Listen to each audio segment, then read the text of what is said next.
15 मुल्कों के डिप्लोमेट्स को लेकर मकबूजा कश्मीर पहुंच गए हैं ताकि मकबूजा कश्मीर में होने वाले इलेक्शन 15 मुल्कों के डिप्लोमेट्स को दिखाए जा सके कि वहां पर किस तरह से इंडिया स्मूथली और पीसफुली इलेक्शन करवा रहा है। I am not exactly sure. I think we're from 15 countries.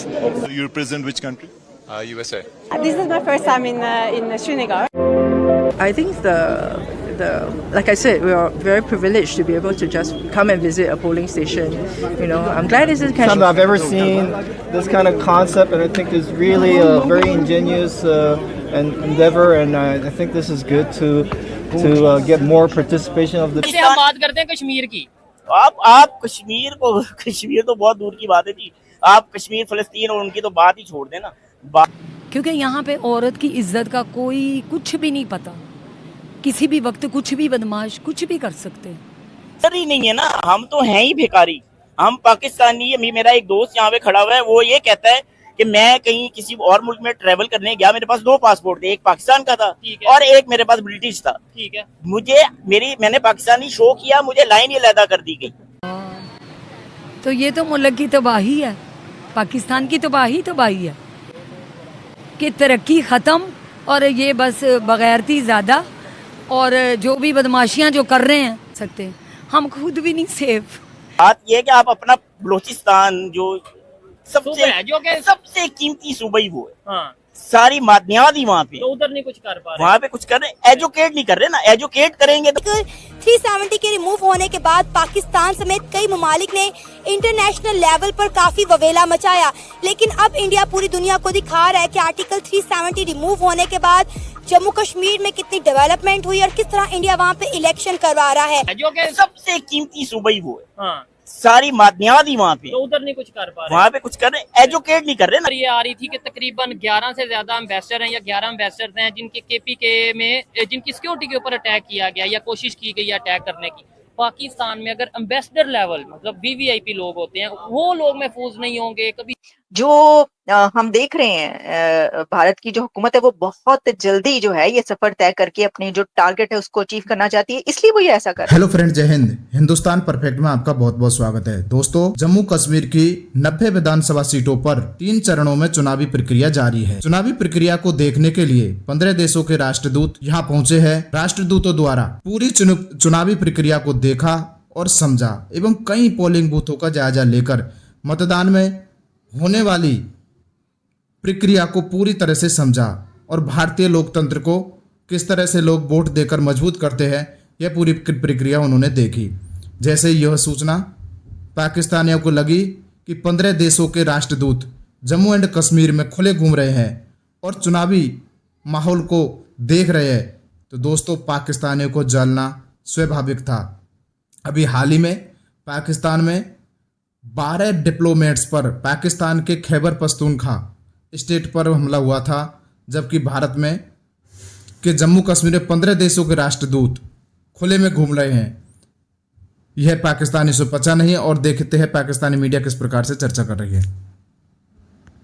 Smoothly और पीसफुली इलेक्शन करवा रहा है, क्योंकि आर्टिकल 370 के रिमूव होने के बाद पाकिस्तान समेत कई ममालिक ने इंटरनेशनल लेवल पर काफी ववेला मचाया, लेकिन अब इंडिया पूरी दुनिया को दिखा रहा है कि आर्टिकल 370 रिमूव होने के बाद जम्मू कश्मीर में कितनी डेवलपमेंट हुई और किस तरह इंडिया वहाँ पे इलेक्शन करवा रहा है।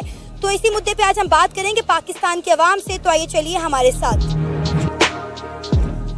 नाज़रीन, बड़े मजे की बात है कि आज का जो हमारा टॉपिक है वो कश्मीर से रिलेटेड है और मेरे साथ जो हमारे प्यारे भाई मौजूद हैं, इनका ताल्लुक भी कश्मीर से है। तो आइए वक्त को ज़ाया किए बगैर अपने प्रोग्राम का आगाज करते हैं। अस्सलाम वालेकुम। वालेकुम सलाम। क्या नाम है सर आपका? बिलाल नाम है मेरा। बिलाल, आप आज़ाद कश्मीर से बिलोंग करते हैं? जी, मैं आज़ाद कश्मीर के गाँव चकोठी, जो कि बिल्कुल बॉर्डर पे है, वहाँ से बिलोंग करता हूँ। जबरदस्त। अच्छा, आज हमारा जो टॉपिक है, जिस टॉपिक के ऊपर हम बात कर रहे हैं वो ये है कि इंडिया 15 मुल्कों के फॉरेन डिप्लोमेट्स को लेकर जम्मू कश्मीर के अंदर इस वक्त मौजूद है।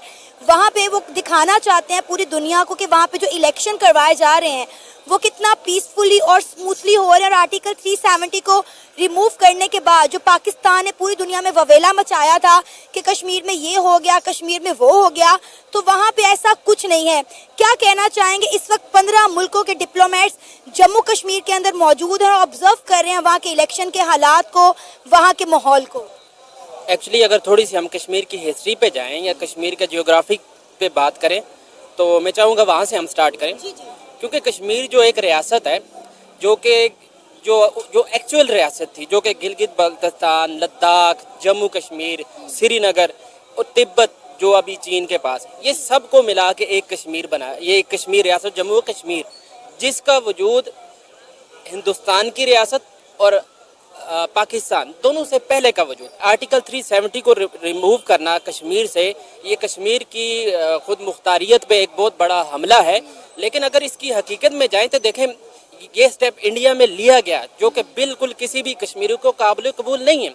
लेकिन अगर आप देखें जब आपने गिलगित बल्तिस्तान को एक सूबे का दर्जा दे दिया तो उससे उन्हें एक राह मिल गई कि उन्होंने कर दिया तो हम भी करेंगे। तो इससे क्या हुआ, उन्होंने 370 को रिमूव किया और वहाँ की जो कठपुतली, वहाँ पे जो पॉलिटिकल लीडर्स जो कि मोदी के साथ मिल गए, जिन्हें उसने पैसा खिलाया, हर जगह पे होता है, तो मिली भगत से उस आर्टिकल 370 को वहाँ से रिमूव किया गया। जबकि आम कश्मीरी की अगर आप बात करें तो वो कभी भी इसको नहीं मानेगा, चाहे वो इस साइड का हो या उस साइड का हो, क्योंकि कश्मीर कश्मीरियों का है। वो जो राइट यूएनओ की करारदाद के मुताबिक जो कोई राइट है, जो कि कश्मीरियों का राइट है कि वो इस एक रेफरेंडम हो जिससे वो अपने आप को वो सिलेक्ट करें कि आइदर हमने इंडिया के साथ जाना है या हमने खुद मुख्तार रियासत बनानी है या पाकिस्तान। अब जब वो चीज़ रिमूव हो गई तो ये बहस ही ख़त्म हो गई। लेकिन पहले ज़माने में हमें दिखाया जाता था कि इंडिया में जुल्म हो रहा है, ये चीज़ वो चीज़, हम इस चीज़ को समझते भी थे और हम अभी भी समझ रहे हैं इस चीज़ को कि इंडिया में जुल्म हो रहा है। लेकिन अब ये टॉपिक थोड़ा सा कंट्रोवर्शियल हो गया है, क्योंकि वहाँ के जिस तरह वो फैसिलिटीज़ दे रहे और जिस तरह पाकिस्तान में डिप्लोमेट्स आए उनके साथ क्या हुआ, केपी गवर्नमेंट ने कहा कि हमें पता ही नहीं है कि पाकिस्तान में जिस तरह केपी में ये डिप्लोमेट्स आ रहे थे, उसको इवन जिस डिस्ट्रिक्ट में वो गए हैं वहाँ के डीसी को भी नहीं पता था। हाँ, तो अब इंडिया अगर ये चीज़ प्रूव कर रहा है तो वो हम सब के सामने है कि जब आर्टिकल 370 लगा उसके बाद उन्होंने क्या फैसिलिटेट किया, किस तरह फैसिलिटेट किया, और पाकिस्तान में उल्टा हो गया।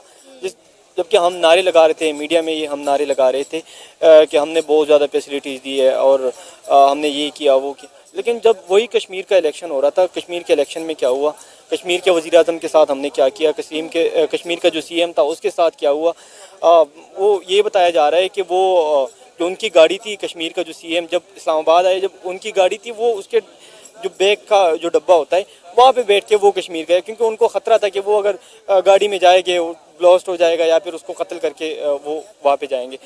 तो पाकिस्तान में क्या हो रहा है, वहाँ पे क्या हो रहा है, अब ये टॉपिक बहुत ज़्यादा कंट्रोवर्शियल हो गया है।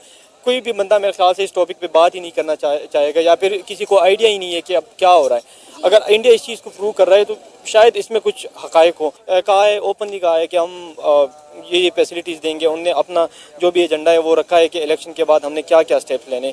उन्होंने गैस का कहा है, जैसे अब दिल्ली की हम बात करें वहाँ पे बिजली मुफ्त है, 200 यूनिट तक या 300 यूनिट तक, 300 यूनिट फ्री है।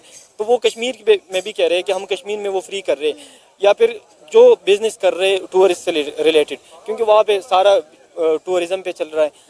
अब जिनका बिजनेस चल रहा है टूरिज़म से रिलेटेड उनको हम टैक्स फ्री कर रहे हैं, तो कश्मीरियों के लिए ये सबसे बड़ी चीज़ है। अब आप ये देखें